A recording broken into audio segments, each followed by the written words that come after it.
Por medio de este jurado se le declara culpable al acusado de hablar bien de una de las mayores aberraciones en nuestra comunidad. ¡Apunten! ¡Fuego! Ultimate Spider-Man no es mala.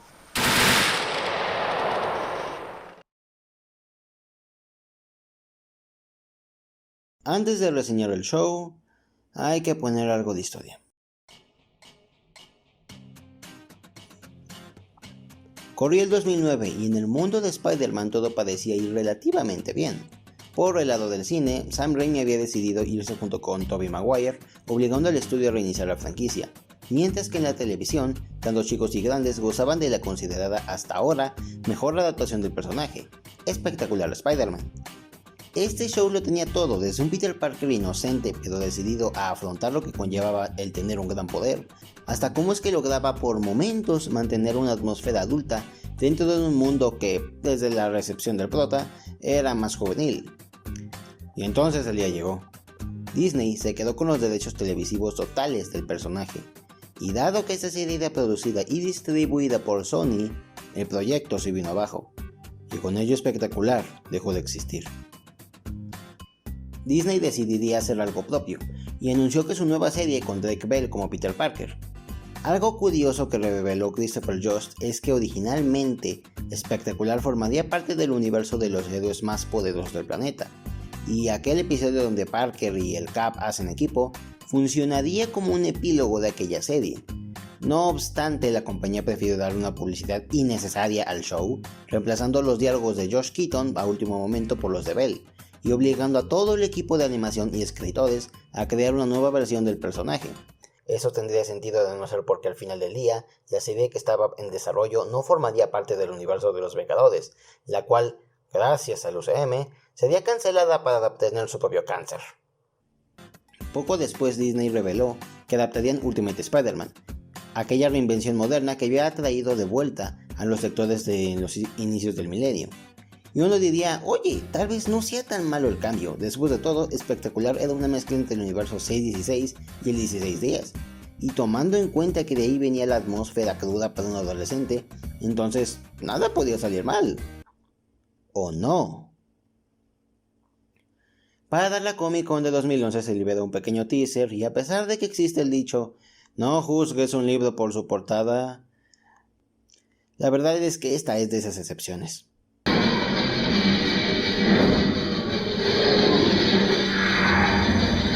Spider-Man, you're late to the rendezvous.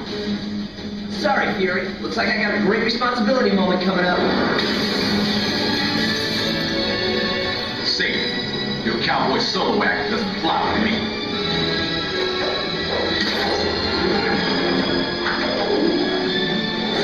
Nothing less than deadly force to be employed in the pursuit of Spider-Man. You're gonna stand there staring at me, or you're gonna hustle your webs. I'm on my way.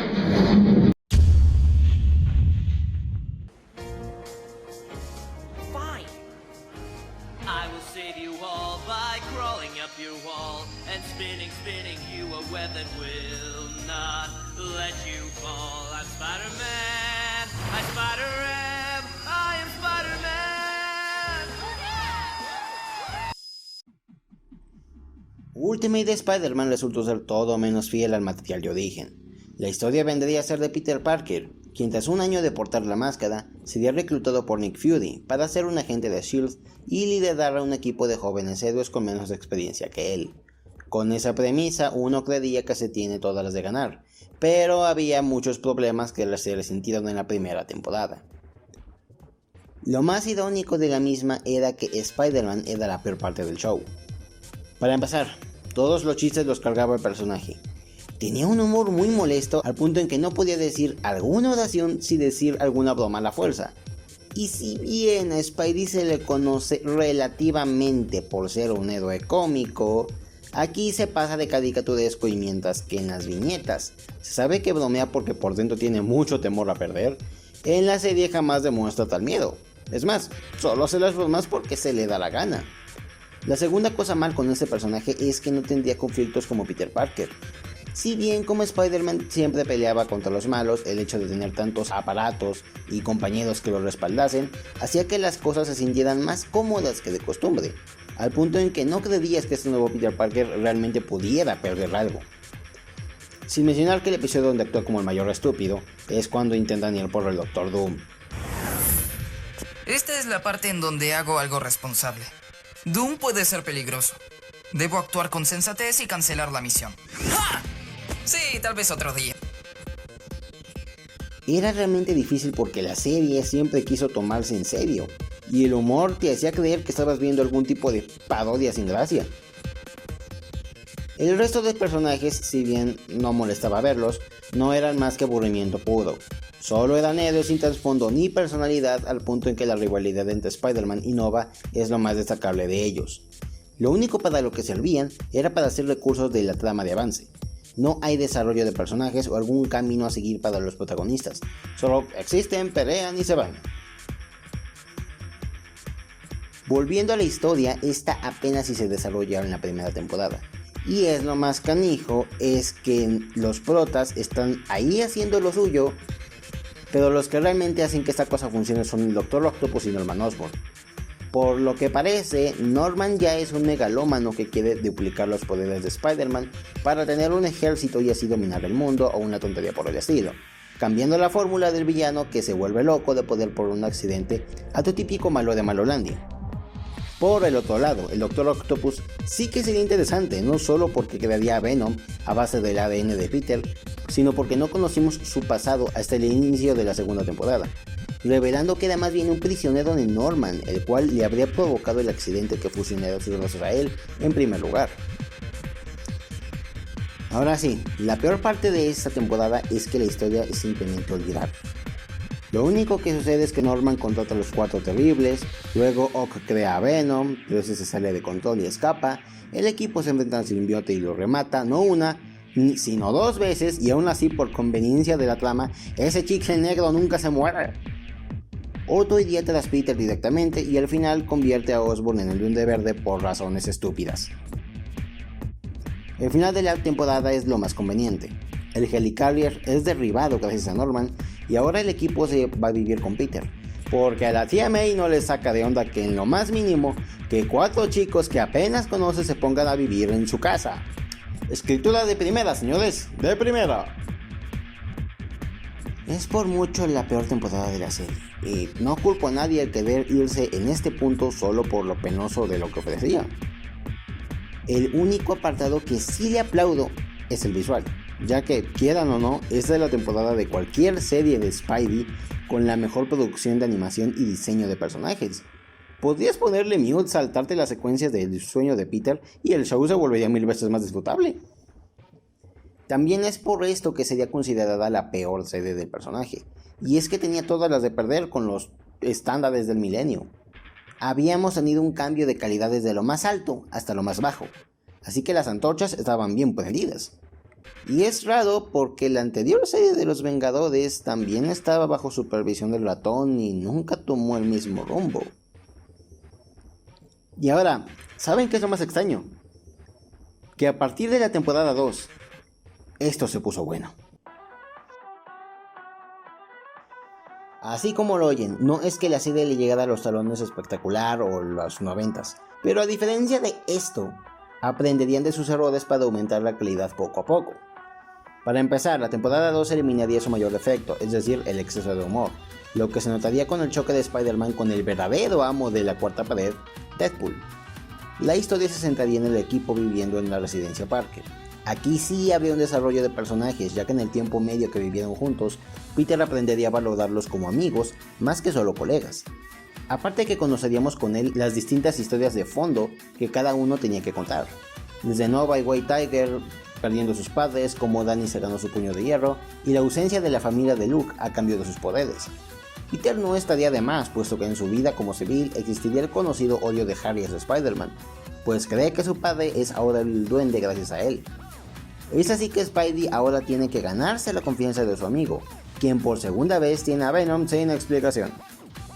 Además, no podemos negar que la formación de los típicos 6 siniestros fue algo que hacía falta para contrarrestar al equipo principal. No era la misma tensión que ver el clásico 6 contra 1, pero era entretenido de ver, pues más de uno tenía cuentas que rendir con alguno de los siniestros. De pronto era como ver a Missing Friends, pero con menos errores de animación y con una escritura menos sosa, y siguiendo la fórmula de los capítulos semi-episódicos. Habrían uno que otro team up, pero en mi opinión el mejor es el de Hulk. Es extraño decirlo, pero Spidey se refleja a sí mismo en el mítico Hombre Increíble, como un ser incomprendido que es odiado, pese a no hacer nada malo, muy similar al cómo es que Jameson pone la ciudad en su contra cuando solamente quiere salvarla.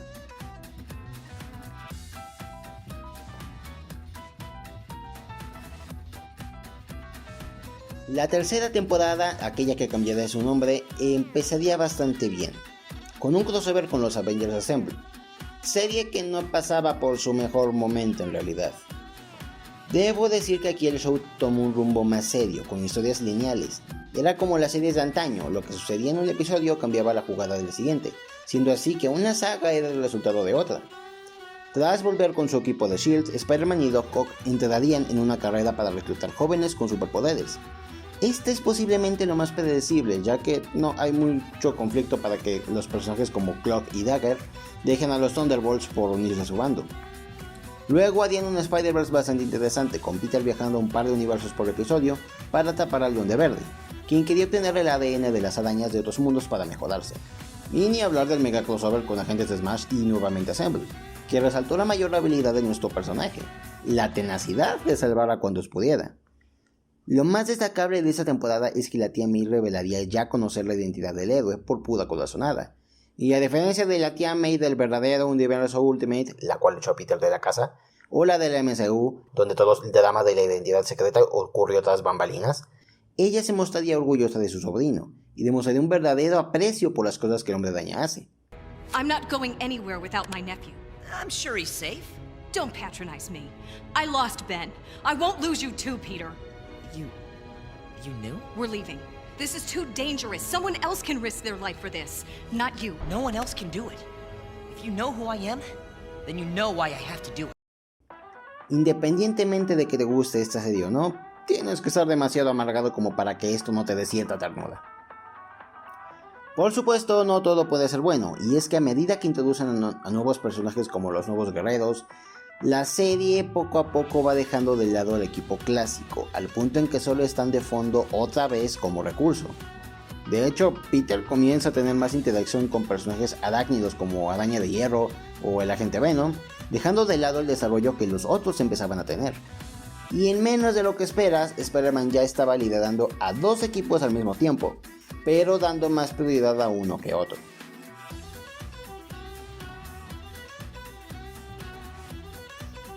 La cuarta temporada haría algo bueno y malo a la vez. Volvería a dejar en la banca al equipo original junto a los nuevos guerreros, pero se enfocaría en Peter enseñándole a los guerreros de Red cómo ser responsables. Aquí el personaje se notaría mucho más experimentado, al menos como Spider-Man, porque como era de esperarse, al tener más personajes de los que puedes manejar, alguien tiene que salir opacado, y la vida personal de Peter Parker se dice gran sacrificio. Básicamente ser Spider-Man era todo lo que era. Nada de escuelas o amigos civiles, todos automáticamente ya estaban en el círculo social de la araña, más no del hombre que estaba detrás de la misma. El hecho de que May supiera su secreto solo sirvió para añadirle a las escenas con el Hombre Araña. Más de uno me podría confesar de que era bastante extraño ver al héroe sin su máscara. Incluso yo empezaba a olvidar cómo se veía, o cómo se llamaba, porque la serie empezó a perder sus prioridades. Y es por la misma razón sobre tener tantos héroes que ninguno tendría la misma cercanía que los originales. El más parecido a ellos con Agente Venom, pero no sería lo mismo. El asunto con las sagas creo que es lo más interesante. Si bien no todos los personajes estaban en su mejor momento, la escritura había mejorado considerablemente, hasta cierto punto. Puedo dividir la temporada 4 en dos. La primera como una serie de episodios entretenidos, rayando en lo maduro en algunas ocasiones, empezando que, aunque no era la mejor serie de Spider-Man, al menos como serie de Marvel empezaba a cumplir.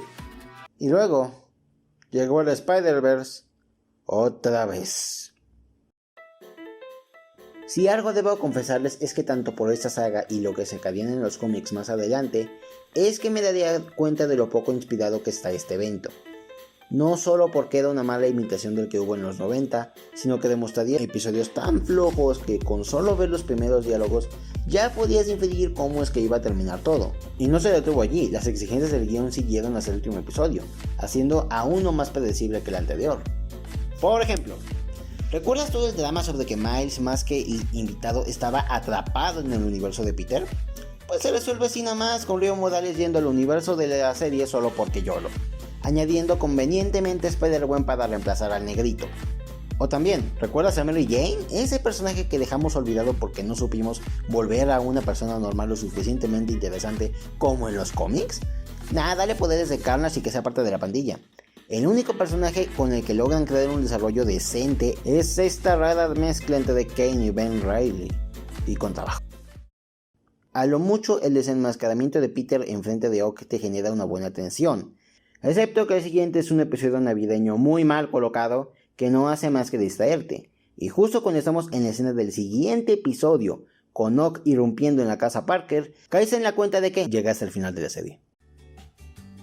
El último par de episodios quisiera decir que son geniales, memorables, que con todo lo que se vino construyendo sabrían darle un buen final a Peter, pero no es así. Hay tantos problemas, guionazos y flojera en esos capítulos que, en lugar de hacerte rememorar cosas buenas de la serie, te hace sentir que tomaste un boleto de ida sin retorno a la primera temporada. En la primera parte, Ock amenaza a Peter con matar a May si no deja de ser Spider-Man, a lo que este llama a sus 3 equipos para buscarlo en todas las guaridas que ha usado hasta que llega a dar con él y aparentemente lo vence, solo para que este revele no estar ni de chiste a su merced y trate de matar a May.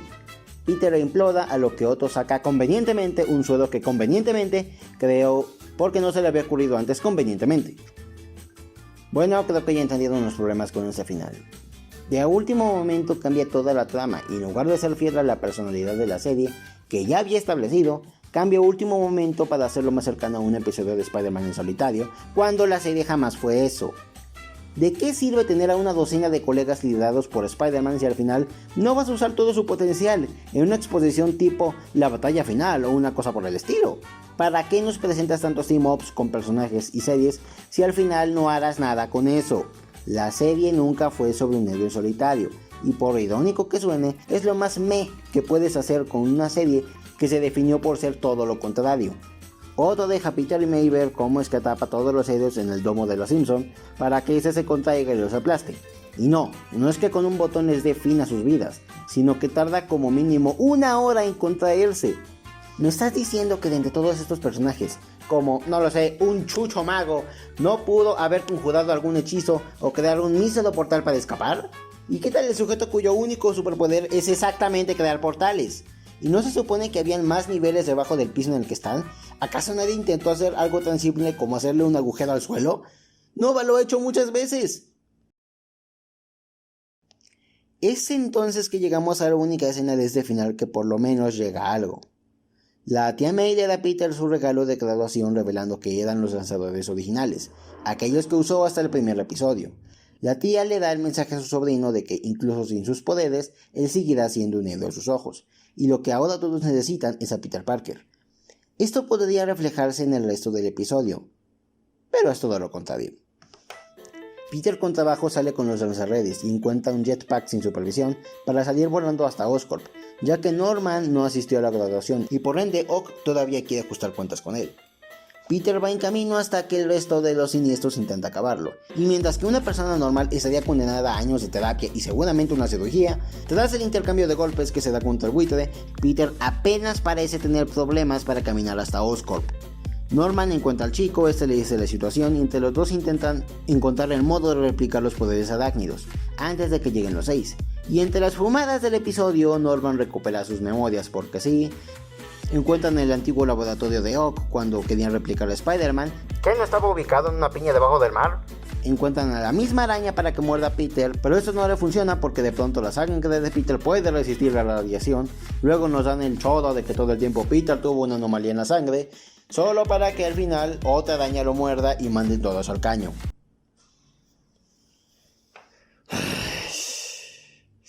Tranquilo, ya va a terminar. Señora, quédese quieta ahí. Yo me llevaré eso. Peter vuelve a ser Spider-Man, derrota como si nada a los 6 siniestros. Ock se convierte en un kaiju porque YOLO, olvidando que perdió el razonamiento. Peter lo cuida y entonces pasa esto. Look at all of this. No one knows you're a genius because they only see the destruction you cause. Destruction? I see power. With great power comes great fear. And with great fear comes great respect. You want to be respected for your mind? Try using it to help someone other than yourself. All right, Ock, we can do this.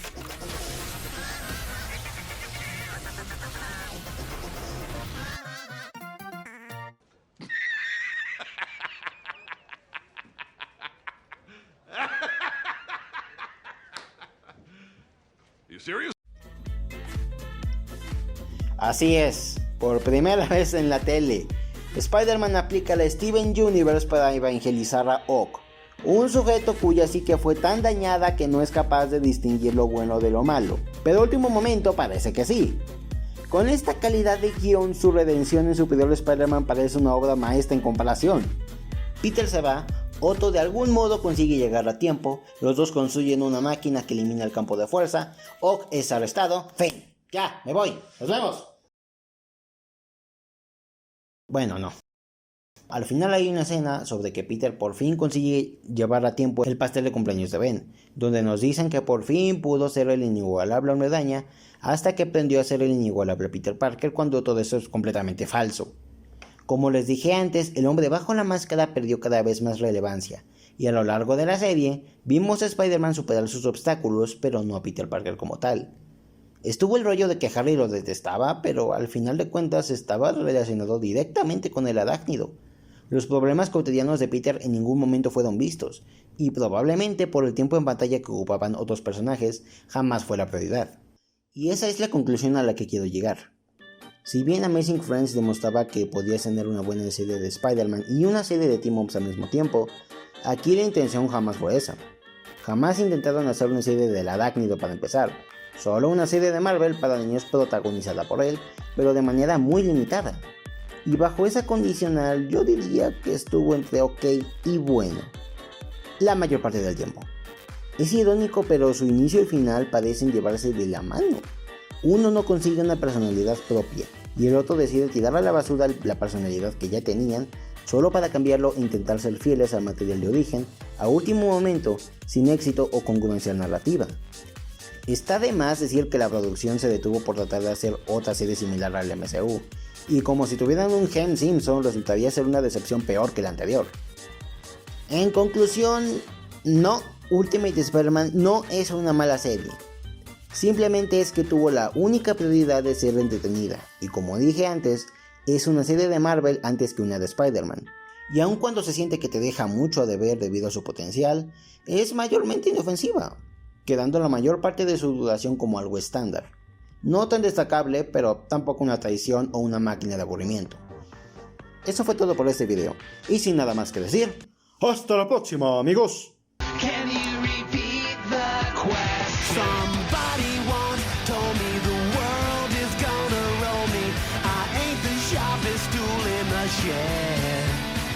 She was looking kind of dumb with her finger in her thumb.